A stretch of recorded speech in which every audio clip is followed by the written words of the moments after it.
Welcome back. I'm in the Civic. It's empty though. There's going to be a special edition because I've dropped off the training arms at Conwy Motorsport Engineering, so I can't show you any more progress on them right now. I also need to get hubs for them so they can properly measure that out. Anyway, I felt it was a good opportunity to introduce them a little more because they're also the ones who are going to be doing the work on the chassis of the body shell of the Civic, making sure it's all 100%, so all rust is gone.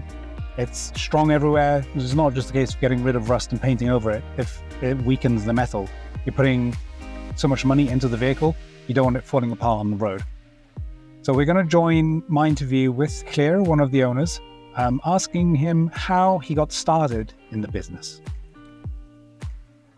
Me and Ian, we started working together doing general car restoration and repairs, and we got into doing a lot on Mark 1 and Mark 2 Escorts. We've got quite a long history of been working in the car industry for a long time. Anyway, we started off together and it sort of developed from there. We've done quite a variety of cars, mainly sort of Escorts and stuff, but we've been doing Sunbeams, Porsches, all sorts of cars, so anything that comes along really. Yeah, so you had a nice Rossman's Porsche here. Yeah, that was recently.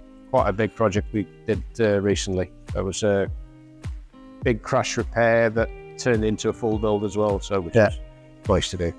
What sort of jobs do you do on a day-to-day basis? We could have body shell restorations, so you could have a car that's worth repairing. We'll have a load of rust in it. We will do full floor pans. We've made brand new body shells for customers who want new cars built.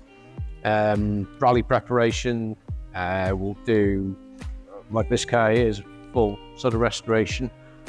It was in quite a sorry state when it came in here, so This is just for road use? that's just a road, well, say just a road car. Yeah. So it's proper, a nice car that. Yeah. And then from all that sort of stuff over there, there's a variety of different sort of levels of work that go into them, from small, welding repair jobs to things that can take up to months. Yeah. What would be the best way for people to contact you if they had a job or they'd like? They can phone us directly or email or through Facebook or anything, the usual sort of ways really. But yeah, just give us a ring. Perfect. Okay. Well, thank you very much for your time. No problem, thank you. There you have it.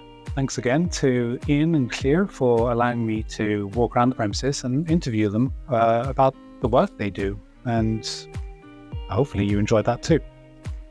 On a closing note, I'd just like to talk about this going to other people for work done on your car. It's still built, not bought. It's just you're not doing it yourself, which is okay in certain situations. It's all well and good, the YouTube channels that have people doing the work 100% themselves. They tend to have the equipment, they've got the expertise, they know what they're doing. But it could be daunting or off-putting for others that see this and want to have their own project car, but don't have these tools or skills. And when you're building a project car, it's also an extra cost of buying those tools, which can be a lot more with some of those specialized ones than just going to like this local business and having them do the work. The other thing is, it's not the time to be experimenting or learning to weld on these important parts. You can replace an arch yourself. That's all well and good. That can be repaired if you go wrong. It's not structural on the outside of the car too much. The whole shell, possibly, it helps keep it strong, but generally that outer skin, you're allowed to make mistakes there. But the rear training arm, which I'm having done, if I didn't weld that correctly, that's holding on the wheels at the back, which are going to have drive going to them. It's going to be all-wheel drive. So if I don't weld that properly and the wheel comes off, worst case scenario, I've ruined my build. Best case scenario, I've ruined my build. Worst case scenario, I injure myself or take out someone else on a motorway. It's not worth it. For the extra money, I can have it done by professionals who do this for a living, and it'll come out normally stronger than OEM. Also in the UK, when I put this back on the road, I'll have to go through various steps of certification. Having documentation or proof that these parts were worked on by professionals could help towards that, and most probably will help towards that. So just keep these things in mind. Don't be afraid to buy that car, even if you don't have full expertise.